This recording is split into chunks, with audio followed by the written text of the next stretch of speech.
et Dieu m'a emmené en enfer.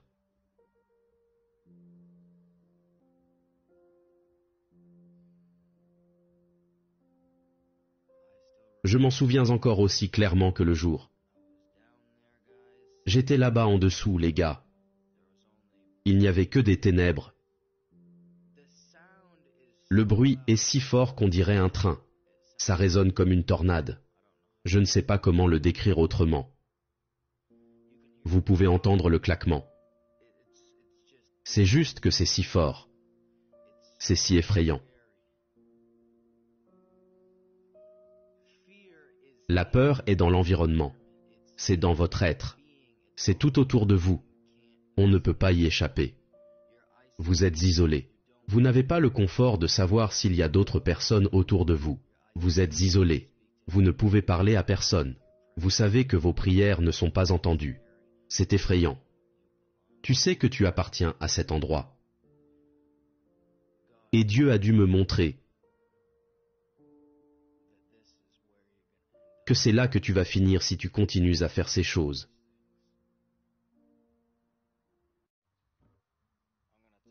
Je vais partager avec vous une expérience que j'ai vécue et qui m'a ouvert les yeux. La période la plus effrayante de toute ma vie. Quelque chose que je veux qu'aucun d'entre vous ne fasse l'expérience. Et quelque chose que je dois déclarer au monde entier. Et je prie pour que l'Esprit de Dieu, Jésus-Christ, le Père Céleste, Jéhovah, attire les gens à cette vidéo, à cette chaîne, à cette vidéo en particulier. S'ils ne regardent aucune autre vidéo, qu'ils regardent au moins celle-ci. Lorsque je me droguais, buvais de l'alcool, fumais de l'herbe, fumais des cigarettes, des choses de cette nature, en buvant du sirop contre la toux, j'étais régulièrement à l'hôpital. J'ai plus de 20 visites documentées à l'hôpital en raison de drogue, d'overdose, de crise de panique, etc. Un style de vie extrêmement effrayant. Je ne sais même pas comment le qualifier. Très effrayant. La dernière fois que j'étais à l'hôpital, très vite, je l'ai remarqué, parce que j'y avais été plusieurs fois auparavant, rappelez-vous. La dernière fois que j'y étais, je savais que ma situation était critique. Je le savais, à la manière dont les médecins se déplaçaient, qu'il était crucial qu'ils me soignent, qu'ils me calment. Parce que c'était surtout une crise de panique. Parce que mon système était débordé, mon cœur et ma tension artérielle atteignaient des sommets. Et je me souviens qu'il disait « Tu sais, tu ne vas pas mourir », parce que je n'arrêtais pas de le leur demander. « Tu ne mourras pas, il faut juste que tu te calmes. Il faut juste que tu respires. » Mais le truc, les gars, c'est que je savais qu'il mentait.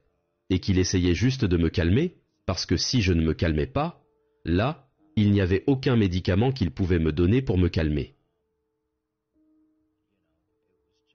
C'est juste qu'on ne peut pas combattre la drogue par la drogue. Et c'est ce qu'ils m'ont dit. Pour faire court, j'ai prié Jésus-Christ. Je lui ai demandé une seconde chance, comme je l'avais fait plusieurs fois auparavant. J'ai dit que je ne le méritais pas, mais s'il te plaît, donne-moi une seconde chance. Et j'ai senti une bouffée de chaleur dans la plante de mes orteils, dans tout mon corps. J'ai littéralement commencé à respirer à travers mon corps. Parce que j'étais très essoufflé et je ne pouvais pas respirer correctement. Et il m'aidait littéralement en respirant en moi. Voici ce que je veux dire par là. 3 jours plus tard, devinez ce que je faisais?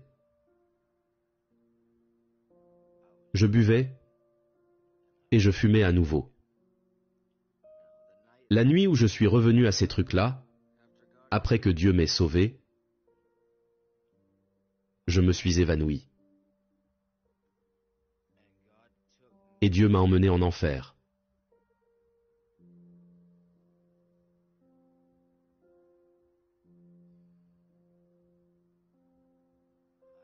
Je m'en souviens encore aussi clairement que le jour. J'étais là-bas en dessous, les gars. Il n'y avait que des ténèbres. Le bruit est si fort qu'on dirait un train. Ça résonne comme une tornade. Je ne sais pas comment le décrire autrement. Vous pouvez entendre le claquement.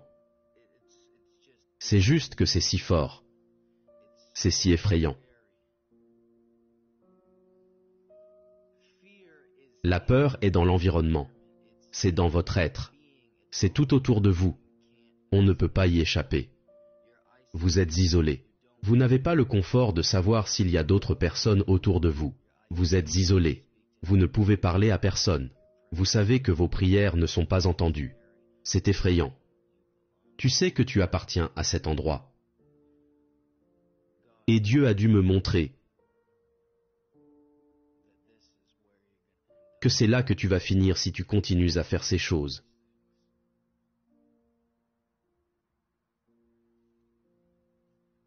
Dieu ne m'a pas permis d'expérimenter la partie physique. Je n'ai connu que le tourment spirituel. Je me souviens d'avoir été là-bas, et juste que je ne parvenais pas à comprendre. Je ne pouvais littéralement pas comprendre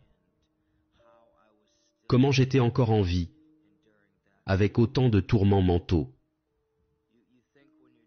Quand vous êtes là-bas, vous pensez qu'il est impossible pour quiconque de subir autant de tourments mentaux et de vivre.